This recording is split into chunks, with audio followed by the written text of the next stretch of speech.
All Hit Radio.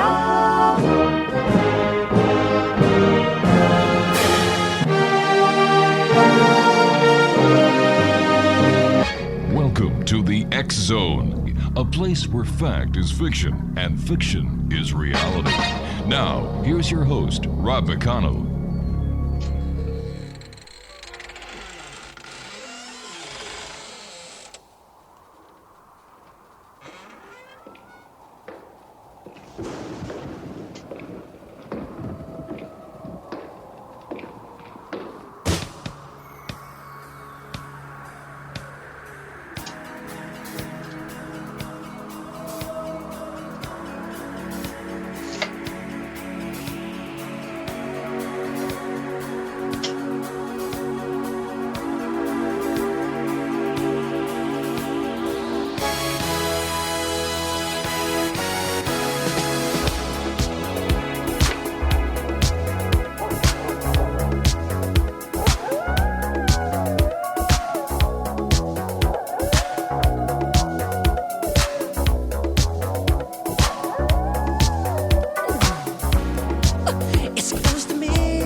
Welcome back to the X Zone, everyone. Wow, we are less than 24 hours away from Halloween night. I guess this is the first Halloween that kids are going to be able to go out since the COVID. Going back now, what, a year and a half, 2 years, Craig? Wow. You're listening to us on the X Zone Broadcast Network, Talkstar Radio Network, Mutual Broadcast Network, and Classic 1220 CFAJ. I guess this hour, Exonation is Clete Keith, and Clete never thought he would have thoughts of writing a book, let alone one on the paranormal. He was not someone totally convinced in the existence of ghosts or spiritual hauntings until he started at Greystone Mansion in Beverly Hills. After 22 years and retirement looming, he woke up one night at 3 o'clock with the idea of writing a book about all the stories that he has heard, as well as his own experiences. Joining us now is Clete Keith, and Clete, welcome to the X Zone. Hey, Rob. Thanks for having me. Tell us a little bit about Greystone. It sounds like something out of Batman. Well, it is an amazing location. It's literally right in the middle, the upper section of Beverly Hills. If you drive by it today, you'd think it's somebody's mansion up on the hill, but it was built back in 1927, and you'd have no idea that it's unoccupied now. It's a park for the city of Beverly Hills, but it still has this aura of. It's creepy looking. In the day, it's not so bad. At night, it gets worse and worse as it goes. How haunted is it? It's beyond haunted. And those who are in the paranormal field know about this place. Everybody's aware of it. And it's, as you said, I worked there for 22 years, and I had, having written this book, I had over 300 stories. Wow. That I accumulated over just, talking to my friends who said, she talked to this friend, she talked to this friend, and it went on until it was just overwhelming. And as I was writing the book, things were happening on a daily basis. So it never ends. I'm no longer there, but I get calls from the rangers that are saying, you're not going to believe what happened today. So it's still happening. What is the history of the mansion? Well, Edward L. Doheny was a man who came out from Fond du Lac, Wisconsin, and he came out to L.A. in the late 1800s to find gold. He didn't find gold, but he ended up with his friend Charles Canfield. They bought a little plot of land near downtown L.A. and started digging because they were told about oil. And they dug down 150 feet with a pick and a shovel. It's 15 stories down. ended up going even further. They went actually, Rob, they went down 450 feet, 45 stories down, and they hit oil. He started bringing up 7 barrels a day, ended up going down to Mexico, buying a huge plot of land in Mexico, hit a 600-foot geyser in Mexico, and became a Wow. billionaire when a penny meant something. And it became the Rockefellers and the Dohenys. And he went and bought 429 acres in Beverly Hills in that area. And of that 429 acres, he gave his son, Ned, a 12.58 acreage area there. And that's where Ned built Greystone. Have you always had a fascination with the paranormal? Have you always been a believer? No, no, and it's really strange how I ended up involved with this. There were a couple things when I was younger that happened to my mom and dad, to myself at one point, which I still had a hard time believing it was paranormal. And it wasn't until I started working at Greystone that my first couple days there at Greystone, they told me somebody's filming up there right now. If you want to go look, they were filming a Sprite commercial, and I said, "Yeah, okay, I'll check it out." So I went up there, went through to the West Court, and as I was walking up there, some guy was running out of the building, screaming "F this place, F this," and ran off. And I was like, I went up to the ranger who was became a great friend of mine, Ranger Clark, and I said, "What was that all about?" And they had been treating that house so horribly by dropping things on the marble floor, drilling into the wood, painting things that shouldn't have been painted. They were disrespecting that home. And this one guy was upstairs in one of the bedrooms, wrapping up cable, putting it in like a crate, like those milk crates that they use.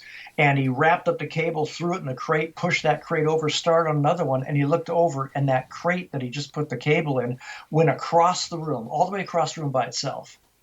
And he snapped and ran out, and he never came back. So that was my introduction, Rob. Now, what experiences did you have at the mansion? My experience, I had one major experience that happened to me. The majority of my experiences were my friends who were mostly rangers, but other people that showed up to the location just as visitors. But the rangers are the ones that have access to the mansion. It's not usually open to the public. So the rangers will have access, and they have to go in to set up events, whatever it may be. And so they are prominent within the home, and they will have those events take place, these encounters. But for me, I was down in the basement, and Ranger Clark was giving a tour to my sister and her husband who'd flown in from Hawaii. And they said, "Hey, we're here." I said, "Okay, I'll get down there as soon as I can." When I got down the basement, and the basement is like beyond creepy, and you go into this area where they have this. They used to have like a cooling system, which was a water cooling system for the house, and a huge. Like a burner in there for coal and all that stuff. So he was down there telling them about how all that works. And suddenly there were these huge 3 knocks, bangs against the wall right next to me. And it was really loud. And I jumped and I looked and looked at Steve and said, "What was that?" And he goes, "I don't know." And I said, "Well, are you doing this because my sister's here?" He goes, "No, I'm not doing any." I said, "But what was that?" And I said, "Get Dan, this other ranger, my other buddy, get him on the. I want to see if he's here." Calls up Dan. He's at another park, and Steve said, "Look, you've always wanted something to happen. It just happened. Now you're acting like it didn't happen." So it was really frightening. Down in that basement, man, there's some things that happened down there that were just beyond creepy, really creepy. So what other kind of experiences have the rangers as well as guests in the mansion? What kind of experiences, encounters have they had? Well, I mean, there are, obviously a bunch of stories that I've written. We have, like, in essence, I don't know if you know the background or the history of the mansion, but the one thing that took place, the place was being built. It started in February 15th of 1927, and by September of 28, the family, Ned and his wife Lucy, his daughter Lucy, and their 4 boys were able to move into that home.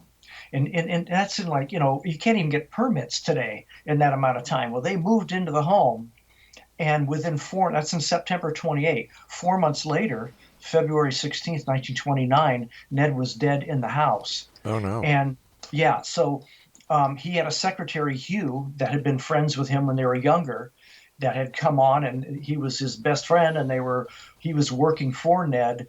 And there was an argument on the night of the 16th with Ned and Hugh, and they'd been drinking, and it was over oil in a trial called the Teapot Dome scandal that was coming up. And we don't know specifically what took place, but we know that shots were fired. Ned was lying dead in the south guest room, and Hugh was lying dead on the outside of that room, right in the hallway there. So the question always becomes, Rob, is why did this take place? Was it because they were just angry at each other?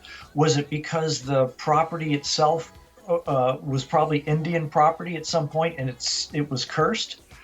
It was Mexican land at one point. Was there something placed on the land at that time?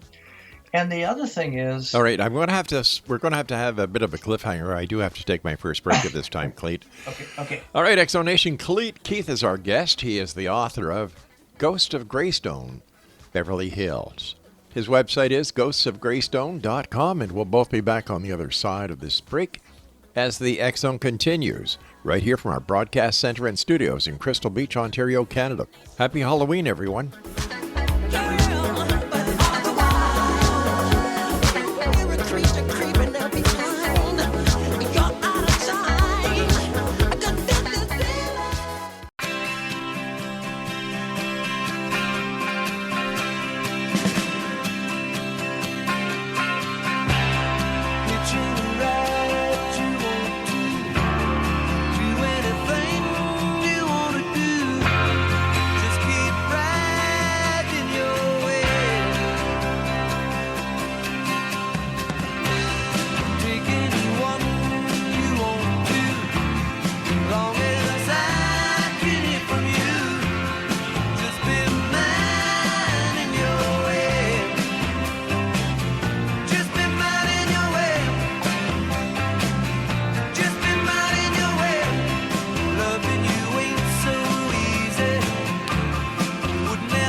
And welcome back, everyone.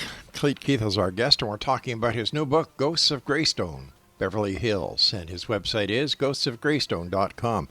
All right, so continue, please. We had a bit of a cliffhanger here. Okay, so the question becomes, what caused that murder that night? And having that murder take place, did that murder open a portal within the home? Because the house has a portal, and a portal basically being a highway for ghosts to come in and go. And I had 2 great psychics had been in over the years. One was Peter James, was his name, and well-known psychic. And he had come into the home to talk to us, and he pointed up to this one corner and said, "Oh my God, do you know that you have a portal here?" We said, had no idea. No, but there was always a lot of activity up in that corner of that room. And then about 15 years later, Chris Fleming, who's another psychic on all the shows and stuff, he came in, and he walked in, and he looked up at the same corner and said, "Do you know you have a portal in here?" I went, "We've been told that by Peter James." So did that open up a portal? Did the anger and the aggression and the gunfire and the murder, did that open up a specific portal that has now allowed spirits to come and go? Because there are quite a few spirits in the home. So would you say that these spirits are an asset to the publicity and to people wanting to come to the manor now because it is so-called haunted? Well, the trick is the city does not want people to look at it as a haunted mansion. It's really, because the city has it, and it's a venue. It's an event venue home. So they do weddings there. They do corporate events. They have all different types. They've done a design show and a car show. They did all these things there. And the last thing they wanted was for people to know that it's haunted, because they were afraid that people would turn it down, that they wouldn't want to come there. I think, honestly, Rob, having worked there, and with people come up to check out the place, they have two questions usually for me. The first question, it's not about like, oh, I see the architecture is early 18th century Gothic. It's never that. It's like, is this place haunted? And where are the restrooms? Those are the only two questions that I will be asked. And I was told not to say it's haunted, but if they ask me, I would take them aside and say, you have no idea. This place is nuts. So, does the city allow ghost investigators to come in and do that thing they do, or is that taboo That's a within good question. Yeah. Yeah, we had many calls. In fact, they used to turn them over to me and say, "Hey, ghost hunters wants to come in and all this stuff." The city would not allow it. Never, still haven't. And I got to the point where I contacted Dead Files because I wanted them to come in, because Amy Allen is like extremely gifted, and I wanted her to pick up and see what happened that night, because we still don't know. And I sent it out to them, and on a Facebook, they got back to me, and they called me up, and I said, look, I'm not going to tell you where it is in Beverly Hills, but it's a very haunted location. And she says, Greystone? And I go, yeah, okay. Yes, it is Greystone. And she said, let me get back to you. They got back to me and said, we would actually like to do a show there. I said, okay. I went to my boss at that time and said, look, we can find out what's going on by bringing them in. And he said, nope, not doing it. Because there were still, I think, two of the original kids that lived there were still alive. They were in their 80s, and one was almost 90. But they didn't want anybody coming in while they were still alive. So, has that changed since that time? No, I don't think so. I mean, I'm not there now. I retired and got out of there. But all my friends work there, so I've talked to them, and they say, no, it's not. That probably won't change, Rob. It'll never change unless a whole new crew comes in and years have gone by and it's in the background. They go, okay, we'll do a show. But part of the problem also is you can't shoot past 10 o'clock at night within the city of Beverly Hills unless you get a permit and everything, which is really difficult to get, because there are people that live around Greystone that pay gazillions of taxes, and they say, we want it quiet. We don't want cameras Sure. or filming past 10 o'clock. And that's what is upholded for the city. Well, you really can't blame them, can you? No, not at all. I mean, it's like they have all, I mean, the guy who lives next door, I won't say who he is, but, he basically, it used to be Kenny Rogers' home, and then Marvin Davis's home, and he bought it as a fixer-upper for $42 million. Mm-hmm. So that's the kind of money that's being put out there, and they want their place the way they want it. But let me ask you this: if this place is so haunted, and this is something I can't understand when I have paranormal investigators on. If a place is haunted, should they not be able to do an investigation during the day as well as the night? I don't buy the fact that all these things only happen at night. I think that when I hear that from a so-called paranormal investigator, I know that they're not legitimate. Mm-hmm. So why couldn't they film during the day? They could.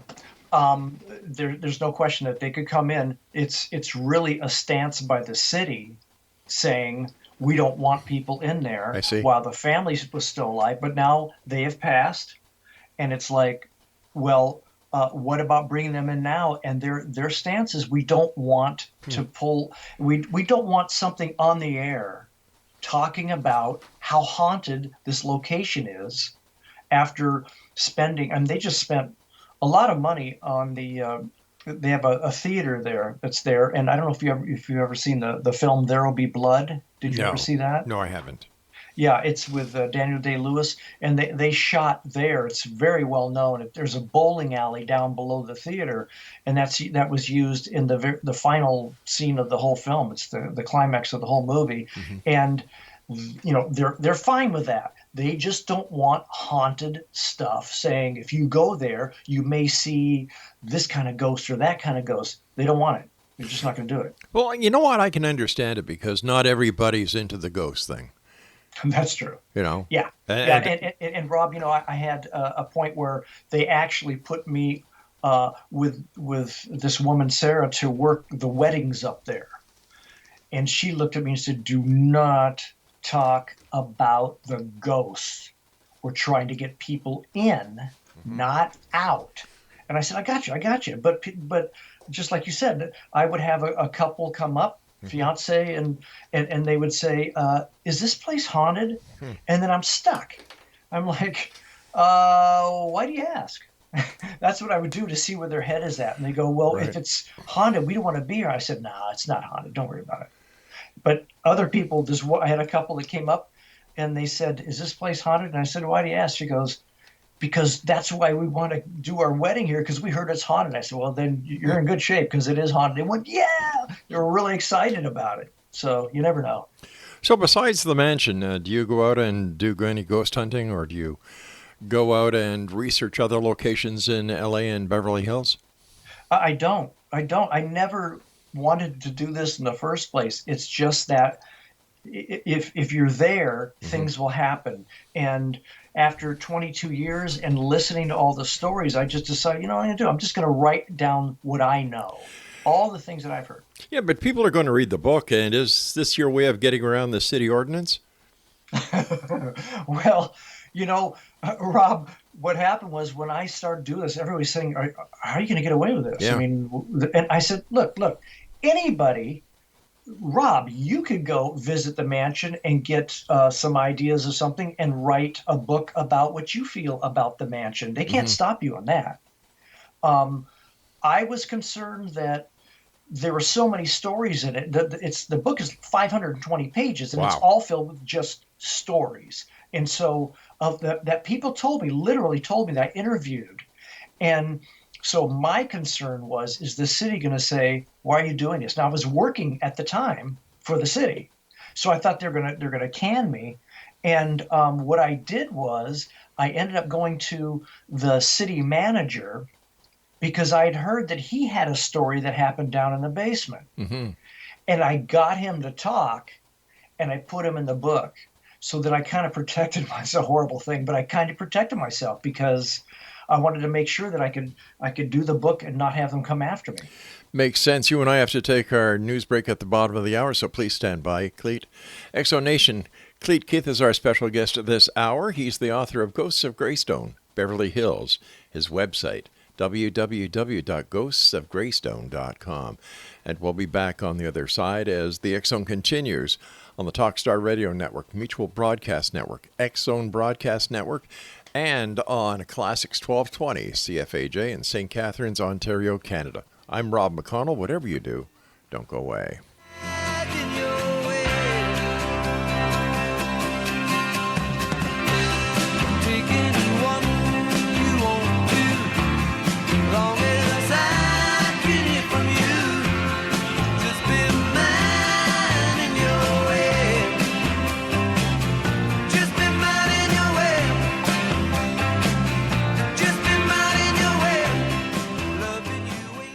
You were a pumpkin. I was a pumpkin, a big orange pumpkin. A big orange pumpkin. And were there a lot of children out there? Not so much. No? Did you get a lot of candy? Yeah, I got a lot of candy. Mommy's eating all the chocolate bars. Well, tell Mommy that's your candy, honey. Okay. Tell her. Stop eating all my chocolate bars, Mommy. Daddy's sick.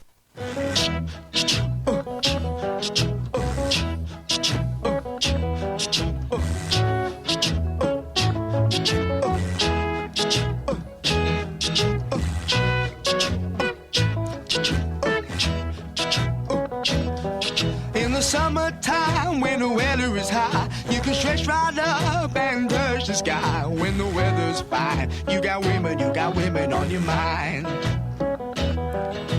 Have a drink, have a drive, go out and see what you can find. If a daddy's rich, take her out for a meal. If a daddy's poor, just do what you feel. Speed along the lane, you can dine or return at 25. When the sun goes down, you can make it good and live by. And welcome back, everyone. Clete Keith is our special guest this hour. We're talking about Clete's new book that gets released on Halloween Day. The name of the book is Ghosts of Greystone, Beverly Hills. Can you give us, let's say, 3 of your most favorite stories in the book?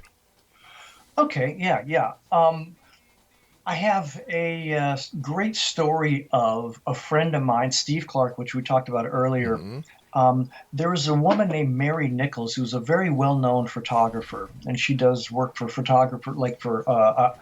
Architectural Digest and those type of magazines. And we had done a design show, and all these designers came in. They chose a room, and they're able to design that room. Then we'd bring the public in, and they could look at it and see if they wanted to, purchase anything within the room or have them come over and design their house. It was a big to-do, and so Mary was asked to come in and take photos of each room. And she said that she hated coming to Greystone because she knew she'd had situations where she knew it was haunted. Things happened to her. Mm-hmm. Things were, her batteries were drained. There's a switch, a certain type of switch that for her lights that literally would switch off. You could watch the switch move and go off. And it happened constantly to the point where she said, you've got to stop this. If you don't stop this place, we're trying to raise some money to redo the electrical here. And if you keep doing that, and I can't get these photos to get them out for people to raise some money, then this place may burn down and you won't have another place to stay. And it stopped. So that ended that paranormal thing for her. And so that night, Steve Clark came in, and he was going to go down to the basement to shut off some of the lights. It was 9:30 at night, and back then you had to go down into the basement to this huge old 1927 panel that had these big shifts, these handle shifts on it, and switch them down to shut them off. So he went down. This is in the dark. Remember, this house is really dark at night. He went down this staircase. He goes to the door. He opens the door. There's a cage there, a metal cage that you have to unlock with a lock. And he takes his keys out, and he hears from inside the basement this growl scream that he said sounded, it wasn't human, but it wasn't animal. It was in between, and it screamed at him. And he had been told by an investigator before, don't automatically assume that it's paranormal. It could be something else. So make sure you try to verify. Yeah. So Steve, who just was so shocked and afraid, stood there and said, if that's somebody in there, do that again. And it went, it came out even louder, and he ran up out of there, ran into the main hall, the grand hall, and there was Mary taking photos, and he just snapped. And he's the senior ranger, and he just snapped. He ran up to her and said, where were you? She was with her lighting guy. You were just down in the basement, weren't you? You were in the basement. And she goes, no, we were taking photos here. You're telling me you weren't in the basement? She goes, Stephen, what's wrong with you? You had to be down. He just snapped. And he said, well, let's hope it's human and not something else. Get out. Everybody get out. So he not threw them out, but escorted them out, called me. I lived down the street.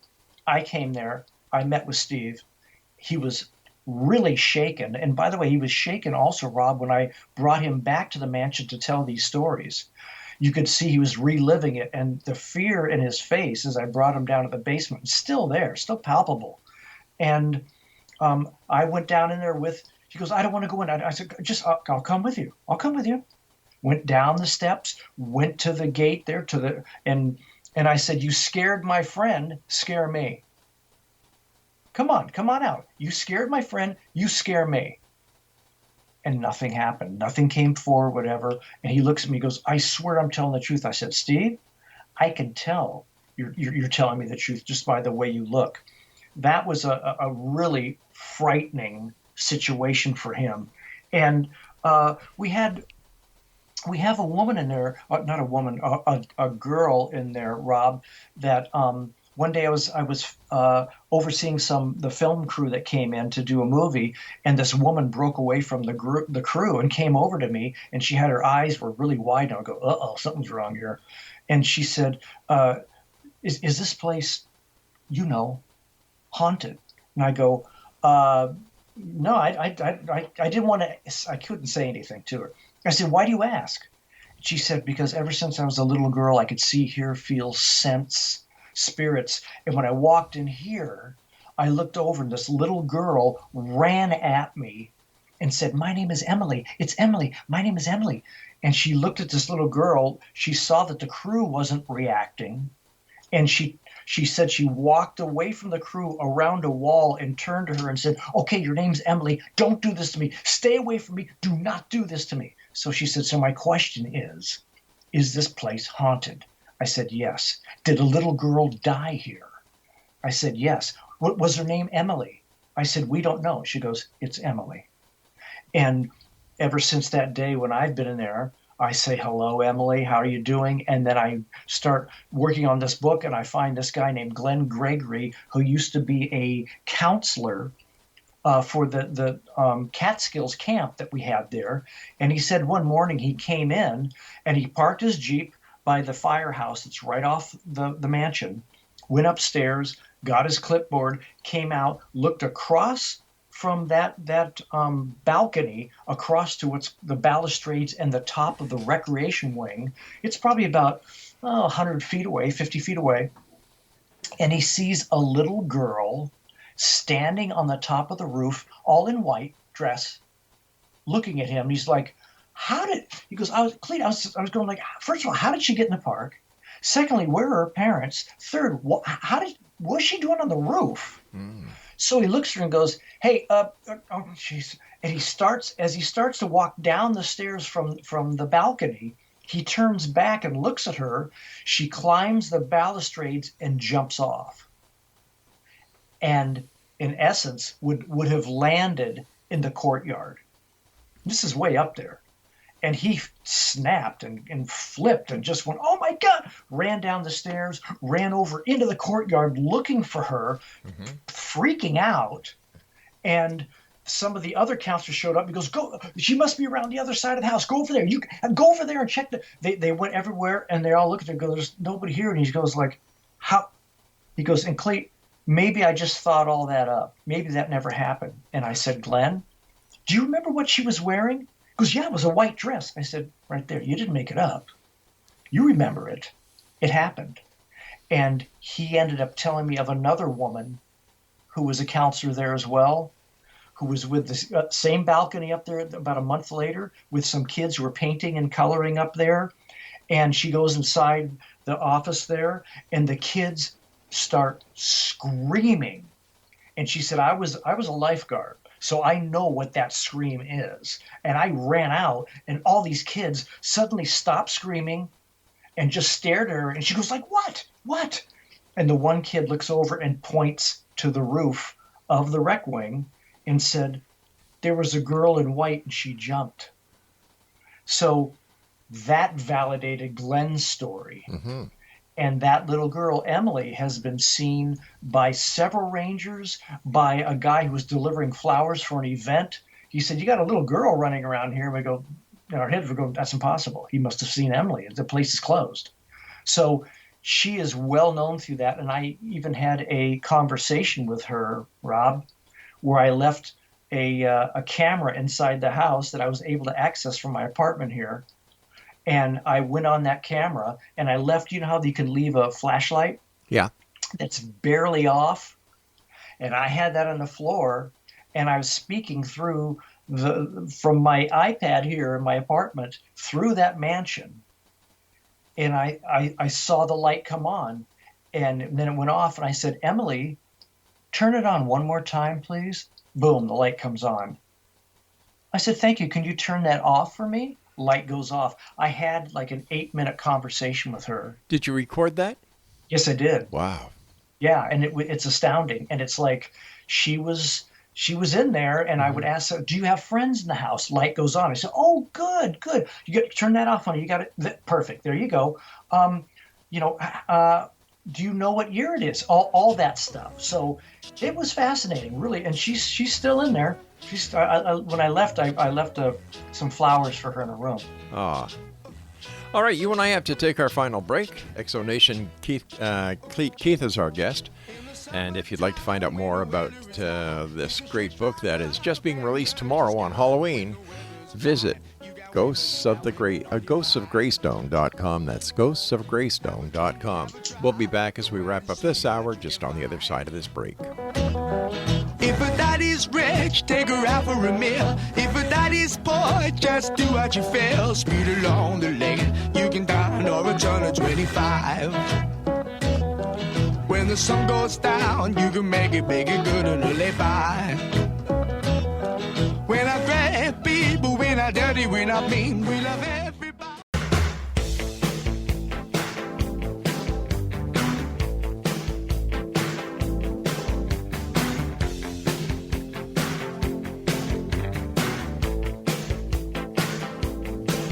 She's so very nice. You should break the ice. Let her know that she's on your mind. What you trying to hide when you know inside she's the best thing you'll ever find.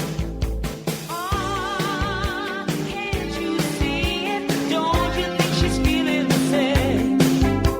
Oh, I guarantee it. She's the one who's calling your name. You should hear how she talks about you. You should hear what she says. She says she would be lost without you. She's out of her head, out of her head. You should hear how she talks. And welcome back. Halloween is tomorrow, so to all the kids out there, please be careful. Moms and dads, make sure your little ones are nice and warm and that they take safety precautions. Give them a flashlight to carry. That's always a great idea. And make sure that there's an adult with them. We have to be careful, no matter where you are. Safety first, my friends. Exonation Clete Keith is our guest. His book is entitled Ghosts of Greystone, Beverly Hills.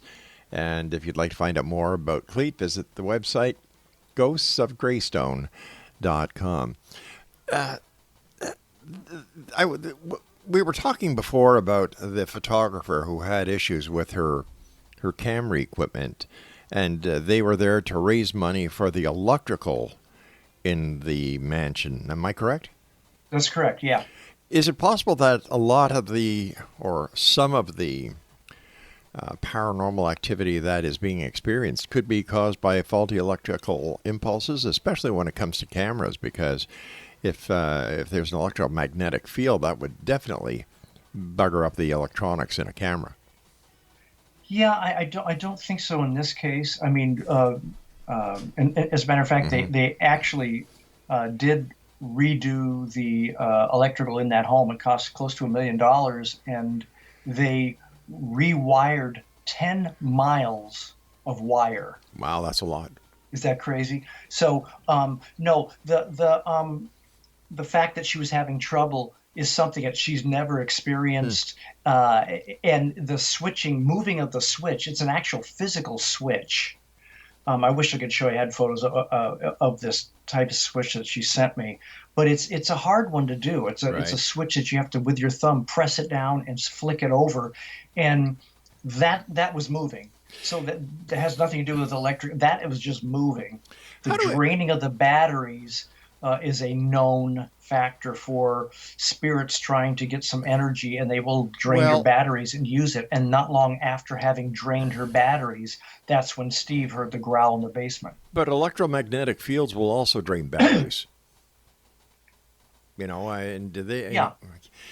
So I try to rationalize reality from psychosis or people who just add one and one together and they get two, where if they added one and one together, sometimes it would be 2.5 and so on. Something I have an issue with is, how can something that cannot be seen, has no mass, can flick a switch physically? I don't know. And that is not uncommon, Rob. And it's how can something that has no mass with no voice box speak? So we had many instances of that. One, there was a ranger who was brand new, who was told at some point you're gonna have to close by yourself. And they're like, yeah, okay, because nothing has happened to them. Well, this ranger, Patrick, he was left by himself to close up. He started turning off all the lights in the mansion. Remember, this mansion, just so we know, is 46,000 square feet. It's 55 rooms. Wow. 67 altogether, meaning walk-in closets and things. It's huge. So when you do an event or something, a lot of lights are turned on. So part of his job was to go turn off all the lights, and he did all through the bottom floor, the first floor, went up the second floor, did all the second floor, and came on the second floor to Mrs. Doheny's dressing room. And he walked in there and looked and checked, turned off a light, and as he was standing there looking to see if there's anything else on, he said he heard a voice in his left ear say, "You missed one." And he said, he said he just froze and then turned around, saw nobody was there, turned back and went, that didn't just happen. No, that couldn't have happened because she didn't die in this room. Well, you don't have to die in that room in order to be in that room. So that was his frame of reference. So it couldn't have been her. And he's like, no, okay, I'm cool. That didn't happen. And he turns off that light, starts to leave, and he looks over, and in the daughter's room, a light was left on. So that tripped him out, and I said, honestly, Patrick, not to freak you out anymore, but imagine she must have been with you that whole time walking through the house to know that you missed one. Besides the people who work there, have any of the guests at events reported paranormal activity? Yes. So again, during events and things there, I've had people come up to me, and this one guy said he was grabbed, he was touched. I had done, it's kind of what you're talking about, but I had done tours there before of just people that would come in. Sometimes they would say, would you do a ghost tour? And we won't tell anybody. And I would do a ghost tour, and meaning, with all respect, and I say that before I go inside to everybody, I said, this is their home. It's not ours. There is no joking around. It's all respect for the spirits that are inside. And we go in, and I will just say right here what this woman saw, here what happened there. But during those tours, many times I had people touched, whispers in their ear, and I even had one guy who was jumped, in essence, had an attachment, and took it home with him. And good things did not happen after that. So it is possible for people to come in and just walk around, be within the home, and actually have an experience where, like I said, the guy walking in with some flowers one day for one of the shows, placed them down, looked around, saw this little girl running around. He said, "Who's the little girl in there?" Yeah. So it can happen. Why don't you exorcise all the ghosts, get rid of them, and solve all the problems? Well, I don't think it's that easy, to be honest. I know for a fact that up in the, there is that portal, so they can come and go. Maybe you can close the portal. There is and I was told by Chris Fleming, who's very good at what he does, that there is a demonic spirit up in the attic, and he goes from the attic into the basement. And he said, and that's what your friend heard. So when Chris Fleming and I went up there, I took him up there, we walked around, and we went into one of these doors that leads to the catwalks that are up there, a huge amount of catwalks in the very top of the house, so that they could go in there and fix lights and things without doing it inside the house. They would pull up the lighting the in essence the lamps and things that were connected by chains so they could pull them up and work from the ceiling. And we went in there, walked inside, and he stepped there and stopped and looked at me and said, "You've got a demon in here." And I never say that.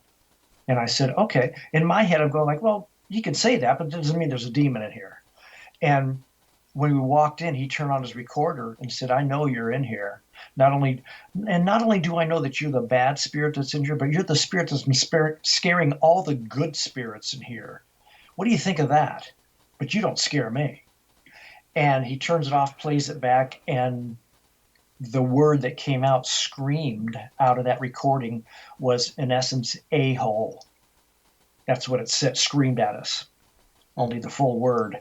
And it was chilling. And then this, as I said, "You know what, let's get out of here." And this other girl who was with him turned on her recorder and said, "Well, then you must take Jesus Christ as your Lord and Savior." I go, no, don't do that. Don't do that. She plays back her recording, and it says the F word, screaming the F word. So it's not that easy to get rid of. I had somebody come in, Patty Negra came in, and she's very well known, and she did like kind of a blessing and sage and all that stuff. You need like somebody like Amy Allen on Dead Files to come and say, "Here's what you need to do to clear this home." Yeah. Yeah. All right. I want to thank you so much for joining us tonight, and continued success. And, well, Exo Nation, you've heard it. Visit the website. Send me your comments. Are you a believer or are you a skeptic? Exxon at exxonradiotv.com. Now, I'll be back on the other side of this commercial break with the news as we continue here in the Exxon from our broadcast center and studios in beautiful Crystal Beach, Ontario, Canada. You know, I really have to wonder about certain people who, you know, he was kind of saying that the city didn't want him to do things, but he did them anyway. So I don't know. Plus the psychics that he mentioned, I have no faith in all in, but that's just me. Von Prague? Nah, fake. You know, it's all for money. It's all for glitter. It's all for show. Interesting how he was telling that even though he wasn't supposed to be doing it, he wrote a book about it anyway. On a scale of 1 to 10, I give credibility of 2. This is the X-Zone. I am Rob McConnell. I'll be back on the other side. Whatever you do, do not go away.